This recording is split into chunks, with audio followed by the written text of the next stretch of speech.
I'm in charge of the household, and my rules are final. If you don't follow them, we'll get a divorce. Even though my husband was cheating on me, he still tried to boss me around. Why should I do everything he says? If that's how it's going to be, let's just get a divorce. I put all the loans in his name so he would see how much I contributed to our life together. My name is Belle. I'm 36 years old and work as a systems engineer. I've been married to my husband, Derek, for 6 years. We met through work because my company hired his company for some projects. When I was working for his company as a temp, he was very nice to me. We started hanging out outside of work, dated for a while, and then he proposed. I said yes. When I got married, I left my job at the company. Working as an engineer was very demanding and stressful, and the pay wasn't great. I was worried that if I kept working like that, I wouldn't have enough time for my husband, and our relationship would suffer. So I decided to become a freelancer. This way, I could have more time for household chores and to be with my husband. At first, freelancing didn't make much money, but I had engineering experience. Gradually, I got more clients and my income grew. I was surprised at how quickly things improved and was thankful for my husband's financial support during that time. I worked hard on housework, even though cooking wasn't my strong point. I used recipe books to try different meals to keep my husband happy. "Thanks for cooking and cleaning. It really helps me out," he said. His praise made me feel good. In the beginning, we respected each other and had a happy life.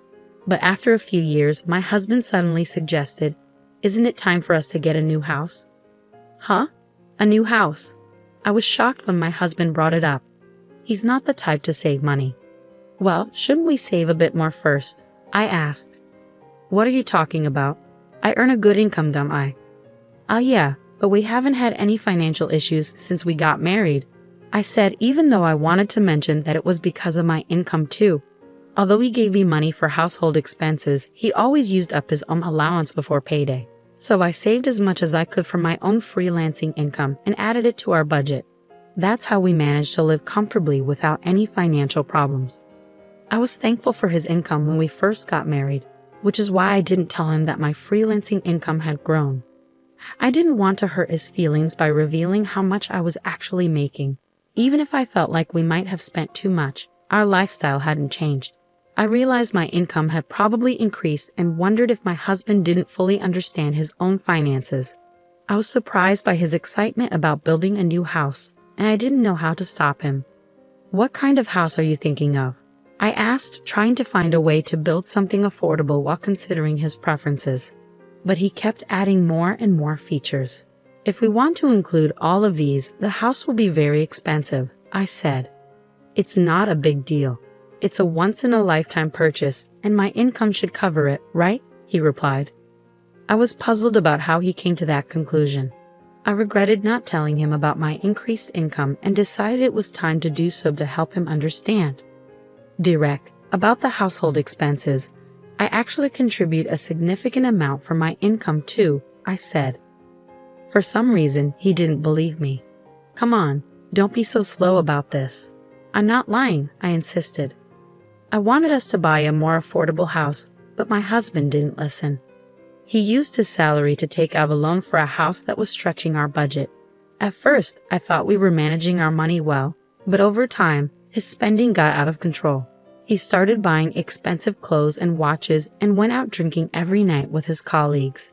Even though he worked extra hours to cover these costs, his spending was hard to ignore. Despite all this, he was determined to build a house, and eventually he managed to do it. "Wow, this is a really nice house," I said. "A house is a clear sign of success, isn't it?" he said. He was right. The new house is amazing. It's spacious, beautiful, and comfortable. My workroom is bigger now, so I can fit a large desk and work more comfortably. This has made me more productive, and I'm thankful for that.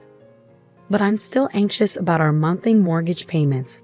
My husband doesn't seem to understand that we're paying off a long-term loan every month. The house is in his name, but he tends to overspend, so his account is often empty. Because of this, I have to transfer my income into his account just to cover the mortgage. I'm getting frustrated with him, so one day, I decided to talk about it. "Don't you think you've been spending too much lately?" I asked. "I need you to think about things like the mortgage for the house," I said. My husband frowned and replied, "What are you talking about? We've been living normally since we bought the house." "If that's the case, then there's no problem. You're just stressing over small details. And isn't it because you manage your money poorly that you're short? That's not my issue." "What? Wait a minute.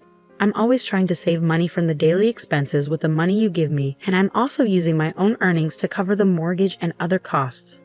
So please don't talk to me like that. What's your problem? Besides, the amount you're contributing isn't that much, so don't act like it's a big deal. The one who earns the most is the best, and that's me. Don't try to give me advice," my husband said, trying to shut me down.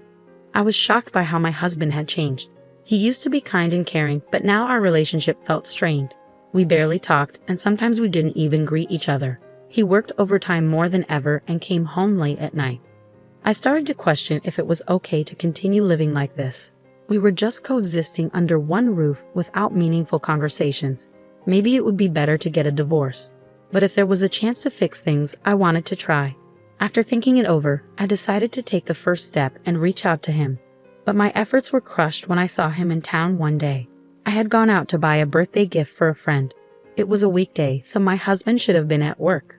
But instead, I saw him in town, dressed casually, walking with a young woman I didn't recognize. I was stunned and immediately thought he might be having an affair. To find out the truth, I hired a private investigator. After about 3 weeks, I got the results and went to the detective agency. It turned out my husband was indeed having an affair. The woman was his colleague, and the relationship had been going on for about 2 years. I finally understood why my husband had started spending so much and coming home late. It was because he was having an affair. I was furious, especially after all the verbal abuse he had directed at me. He was the one being unfaithful. I felt foolish for trying to protect his feelings and our marriage. I decided to stop doubting and take action right away. When I rushed home, my husband was sitting on the sofa watching sports. I stood in front of the TV and laid out the evidence of his affair in front of him. "Explain this," I demanded. At first he looked surprised, but his expression quickly changed. "Oh, that's Meg. She's my new wife." "New wife? What are you talking about?" "Well, now that you know, there's no point in hiding it. Unfortunately, you're no longer needed." "What are you saying?" "Frankly, I don't need you in my life anymore. But Meg doesn't want to do housework, so you can stay and take care of that for her." "What? Are you out of your mind?" "I would never do that." When I said that, my husband's face turned red with anger. "I'm the breadwinner here, so my rules are final. If he can't follow them, then it's divorce." Even though he was having an affair, he was still trying to control me. Why should I listen to him? "Fine, let's get a divorce." "Huh? You had an affair, so we can't stay married. Let's just get a divorce." He was surprised but soon agreed. "Okay, but don't come crying to me later. But you need to help me change the names on the utility bills and the car loans we just took out." I changed all the loans into my husband's name and got divorced. He probably thought it was over, but for me, it was just the beginning. You should realize how much I supported you. The day after the divorce was finalized, I was already settling into my new apartment. Then, I got a bunch of calls from my ex-husband. Since he hadn't paid me any compensation yet, I hadn't blocked his number. When I answered, he sounded flustered and said he needed to talk. I reluctantly agreed to meet him at a cafe, but he showed up with his mistress. "Well, you two seem to be getting along. What's this about? Why didn't you tell me?" I asked. He looked upset and said, "Every month I'm getting hit with a huge amount for loans. Why are the food expenses, car loans, utilities, and everything else so high? What are you trying to do by leaving all that on me? I divorced you and moved out, so it's only fair." "I don't have any other intentions," I replied. "Shut up. This is fraud. I'll sue you," he said. My ex-husband and his mistress glared at me, holding each other's arms. They both blamed me, but I couldn't accept their absurd accusations. "It's your fault for not understanding the situation. I showed you the documents, didn't I? The house loan was in your name, so it's only fair you pay it. I've been transferring the necessary money into your account. How could you, with your small income, cover all that?" As someone with a poor grasp of the situation, I explained calmly. I was working as a freelance engineer and making around $200,000 a year. "Is that true?" he asked, clearly shocked by how much I was earning compared to him. It didn't matter if he was surprised or not. What mattered was that I hadn't received proper compensation yet, so I planned to pursue it through a lawyer. "Are you trying to swindle money from us?" he demanded. "I'm just claiming what's rightfully mine."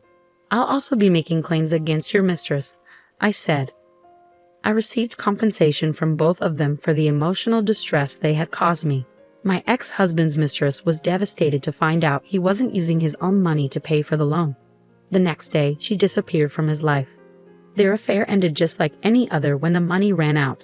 Now my ex-husband lives a lonely life, struggling to pay off his loan and make ends meet while commuting between work and home. He's facing the consequences he deserves, but he couldn't handle it and started spreading news about his affair at work. His mistress claimed he was abusing her, leading to a messy quarrel. Since neither of them was credible, no one believed their claims. His financial troubles worsened, and he was eventually demoted and received a pay cut due to his inability to focus on work because of his mounting debts. It's all his own fault, and frankly, he brought it on himself.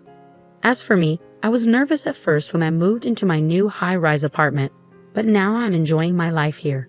I'm not interested in marriage or romance for a while, but that doesn't mean I want to be alone forever.